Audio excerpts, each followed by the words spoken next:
एक दिन घर में पूजा थी। बहू सुबह से उठकर घर के कामों में लगी हुई थी।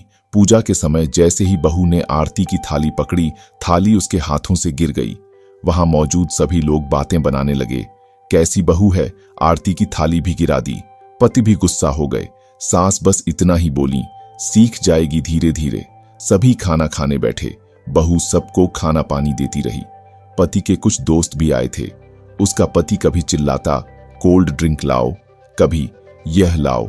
उधर सास भी बहू से कभी कुछ मांगती, कभी कुछ। बहू बेचारी सुबह से भूखी प्यासी थी।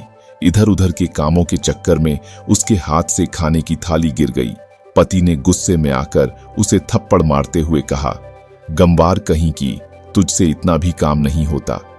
यह सब देखकर वहां मौजूद महिलाएं कहने लगीं, देखो क्या कर दिया तुम्हारी गंवार बहू ने। तभी सास उठी और अपने बेटे को थप्पड़ मारते हुए बोली, अरे नालायक, तूने मेरी बहू को मारा, तेरी हिम्मत कैसे हुई, तेरी टांग तोड़ दूंगी। वह बच्ची सुबह से घर का सारा काम कर रही है, न उसने नाश्ता किया न खाना खाया।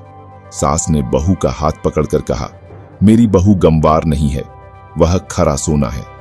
निष्कर्ष, गलती किसी से भी हो सकती है, लेकिन इसका मतलब यह नहीं कि हम उसे तुच्छ समझें।